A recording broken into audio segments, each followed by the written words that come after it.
Yesterday was my birthday. My parents came down to the house, and it was the first time I'd seen them in a while. I talk about my dad a lot, his views, his influence, how much of my thinking was shaped by the way he raised me. But seeing him in person is different. He's sharp, opinionated, and still every bit the lifelong Democrat he's always been.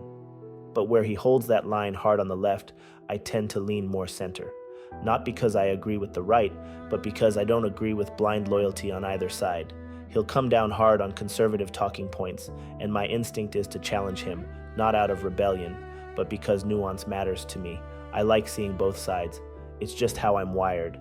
And that dynamic between us always turns a simple conversation into a full-blown debate.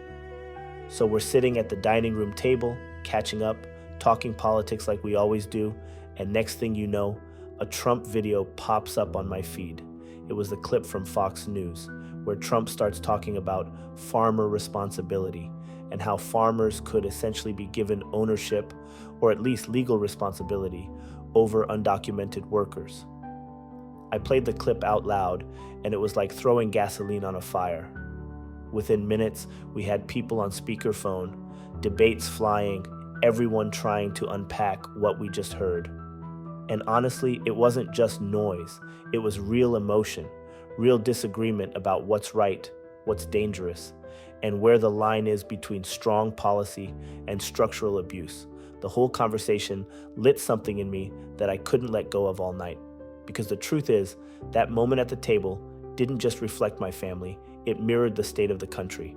Polarized, defensive, loud, and somewhere beneath all of that, still trying to find the line between protecting a nation and repeating its darkest mistakes. What struck me the most that night wasn't just the argument, or even the video itself. It was how easily the conversation slid into familiar patterns.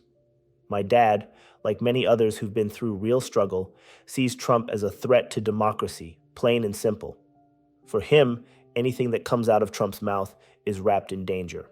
And while I agree that Trump's history shows a man obsessed with power and almost allergic to truth, I still can't throw every single policy idea into the fire just because it came from him. That's the tension.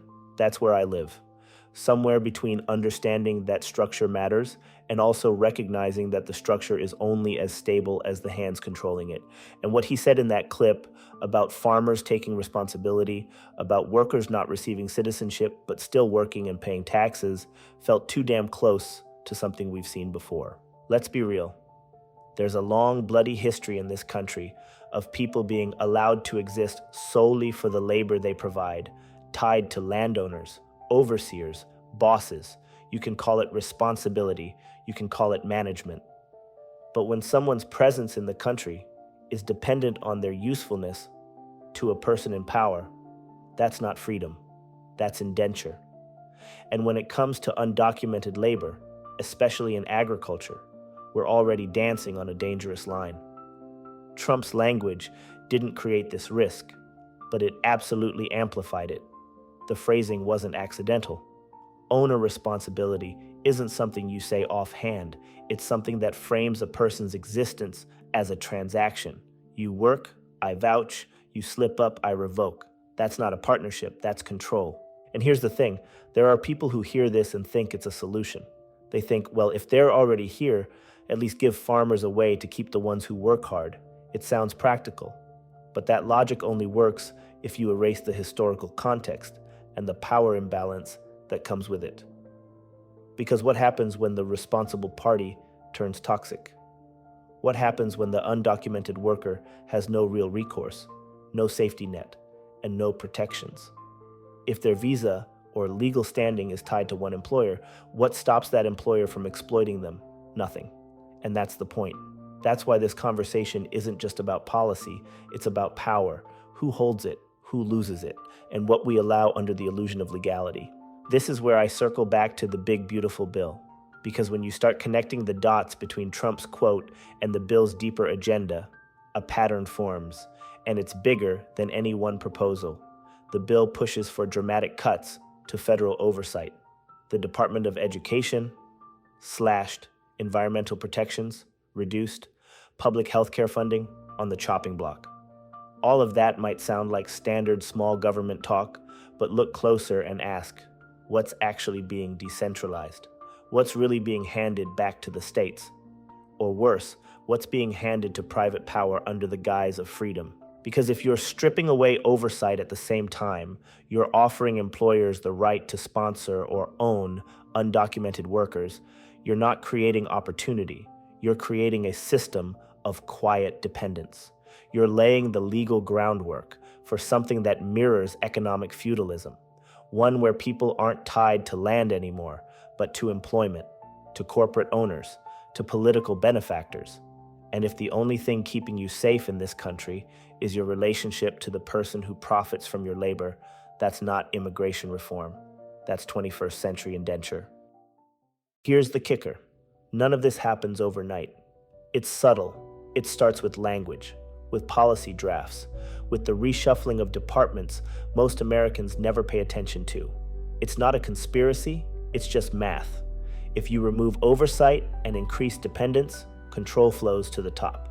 And this bill, paired with the rhetoric we're hearing, isn't about solving problems. It's about restructuring power. You want to talk about farmer responsibility? Cool. But let's also talk about the responsibility of the system to protect the most vulnerable. Let's talk about the history of labor abuse in this country, from enslaved Africans to Chinese railroad workers to undocumented Latinos picking strawberries for below minimum wage. We've always had a labor class that's been invisible until it breaks, until it bleeds. And this time the language might be softer, but the architecture, it's just as hard. Trump's farmer responsibility comment might sound like just another soundbite, but it's not operating in a vacuum. Behind that one clip lies a whole structure of policies, loopholes, and labor programs that have been quietly running for years. Programs that already blur the line between employment and control. And if we're going to have a real conversation about what that quote means in practice, we have to talk about the most glaring gateway drug to legalized dependency in American agriculture, the H-2A guest worker program. The H-2A visa system is supposed to be temporary. It's a federal pipeline that lets U.S. employers, mostly in agriculture, hire foreign workers for seasonal jobs they claim can't be filled by Americans. On paper, it's a win-win.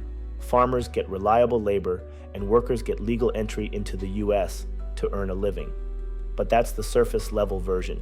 Dig deeper, and you find a system that, while legal, is stacked with structural imbalance. As of 2023, over 370,000 H-2A visas were issued, up from just 79,000 in 2010. That's a 368% increase in just over a decade.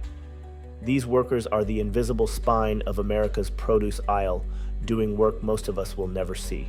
But here's the catch. An H-2A worker can't just change jobs if they're mistreated. Their legal right to stay in the country is tied exclusively to the employer that sponsors them. You don't get to walk out, speak up, or organize without risking your visa and, by extension, your livelihood. The program doesn't technically allow employers to own workers, but when your legal status and income are completely bound to a single person or company, that's not freedom. That's economic captivity. And there's evidence, mountains of it, that abuse under this system is widespread. According to a 2021 report from the Economic Policy Institute, H-2A workers have faced wage theft, unsafe working conditions, threats of deportation for speaking out, substandard housing, including in some cases workers being forced to sleep in trailers, shipping containers, or pest-infested barns. Let that sink in. These aren't isolated stories. They're baked into the system because there's no meaningful oversight. The U.S. Department of Labor is understaffed and underfunded. Enforcement is slow. Investigations are rare. And for the workers stuck inside that machine, there is no real path to protection.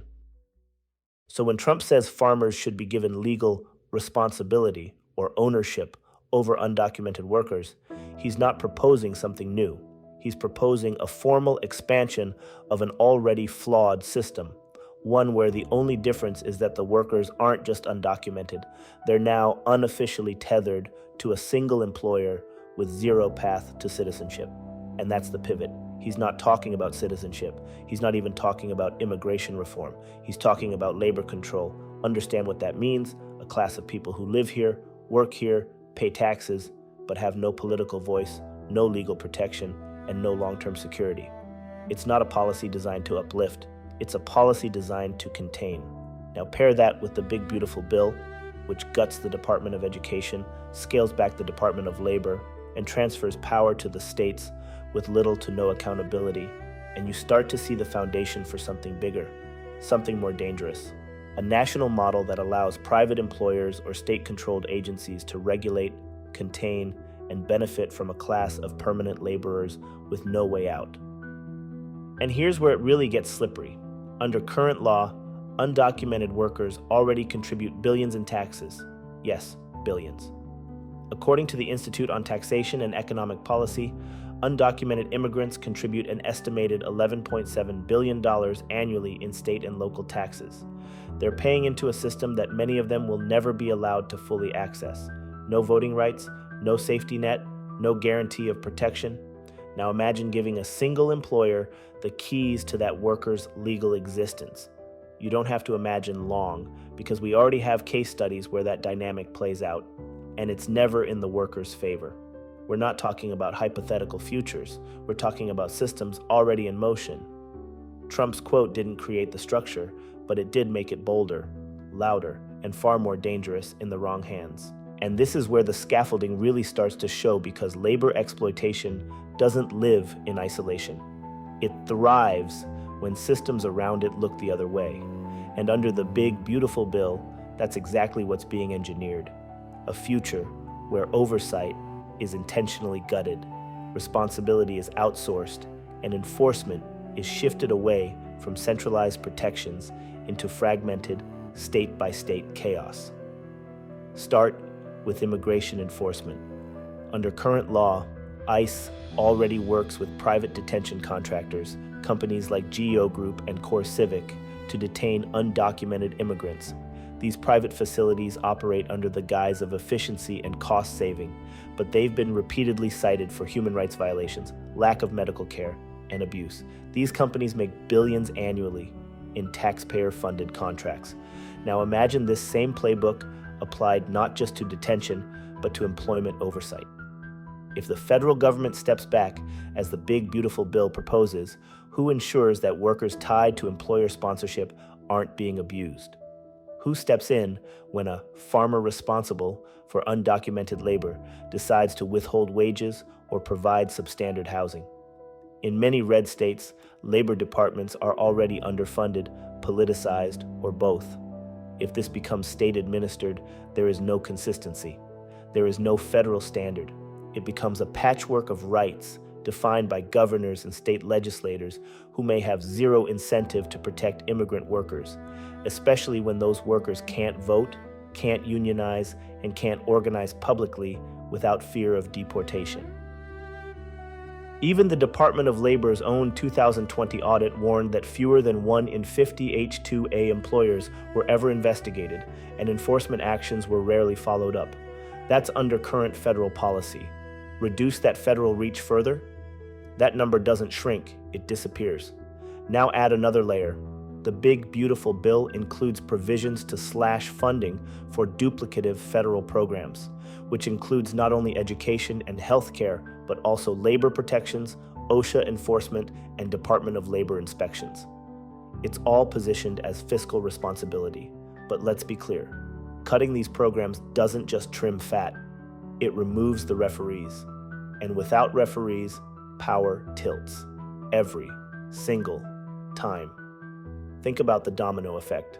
Undocumented workers already underpaid, guest worker programs that tether legal status to employment, ICE partnerships with private companies for detention, reduced federal labor protections under a new bill, and states encouraged to do it their own way.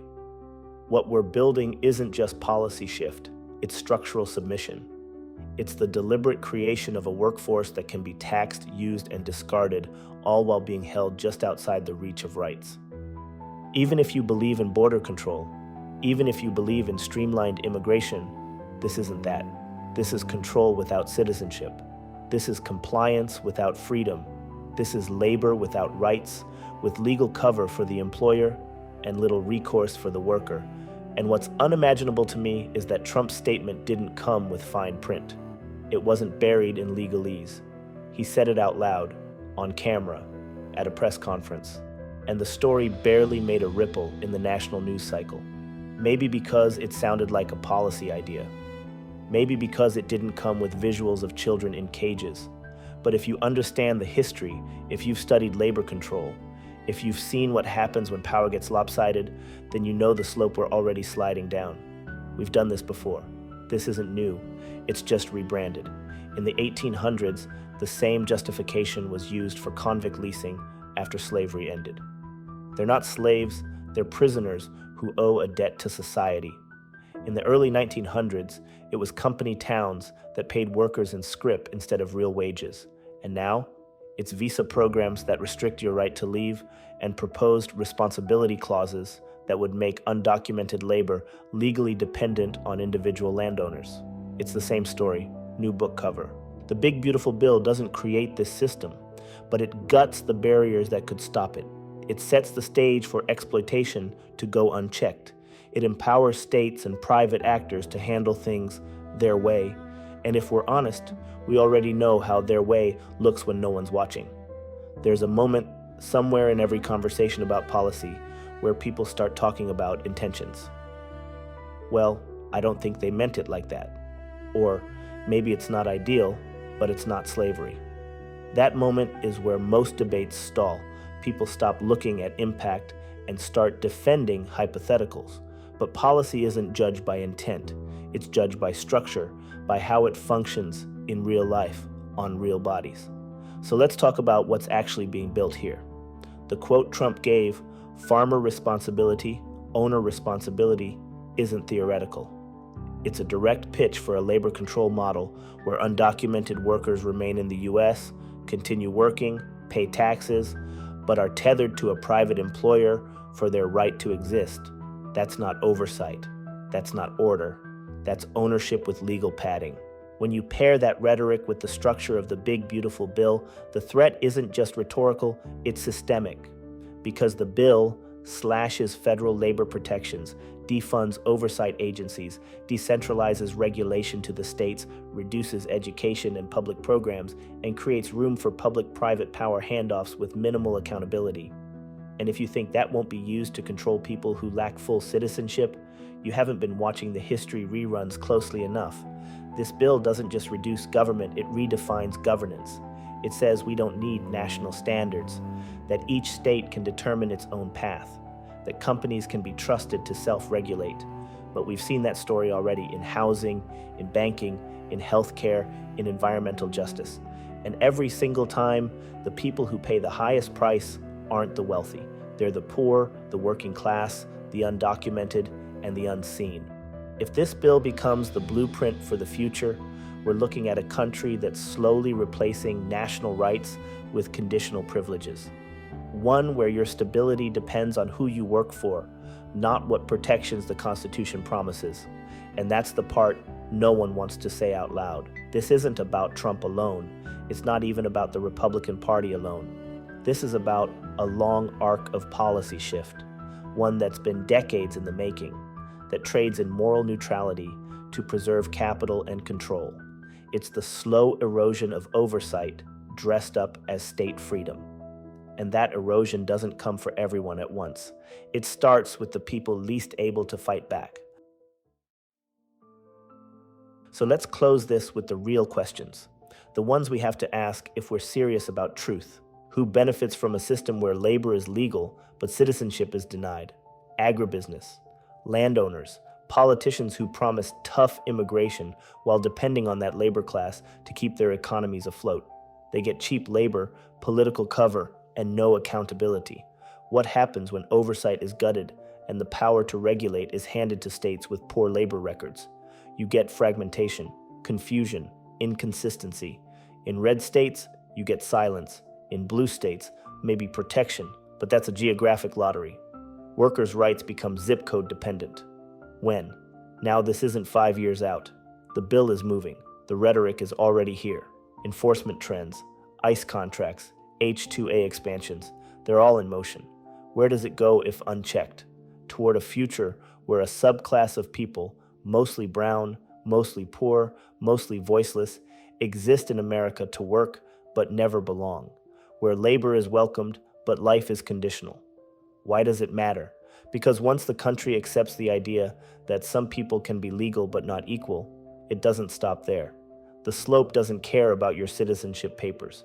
If we let labor control become policy, it's only a matter of time before that control finds its way to more groups, more spaces, more lives. We're not at the edge of this cliff, we're already halfway down it. The only question is whether we keep tumbling or finally hit the brakes and ask what the hell we're allowing to be normalized. That's the ripple. This is the warning. And if we don't take it seriously, we're not just rewriting immigration law, we're rewriting the meaning of freedom. Who benefits from a system where labor is legal but citizenship is denied? Agribusiness, landowners, politicians who promise tough immigration while depending on that labor class to keep their economies afloat. They get cheap labor, political cover, and no accountability. What happens when oversight is gutted and the power to regulate is handed to states with poor labor records? You get fragmentation, confusion, inconsistency. In red states, you get silence. In blue states, maybe protection, but that's a geographic lottery. Workers' rights become zip code dependent. When? Now this isn't 5 years out. The bill is moving. The rhetoric is already here. Enforcement trends, ICE contracts, H-2A expansions, they're all in motion. Where does it go if unchecked? Toward a future where a subclass of people, mostly brown, mostly poor, mostly voiceless, exist in America to work but never belong, where labor is welcomed but life is conditional. Why does it matter? Because once the country accepts the idea that some people can be legal but not equal, it doesn't stop there. The slope doesn't care about your citizenship papers. If we let labor control become policy, it's only a matter of time before that control finds its way to more groups, more spaces, more lives. We're not at the edge of this cliff, we're already halfway down it. The only question is whether we keep tumbling or finally hit the brakes and ask what the hell we're allowing to be normalized. That's the ripple. This is the warning. And if we don't take it seriously, we're not just rewriting immigration law, we're rewriting the meaning of freedom.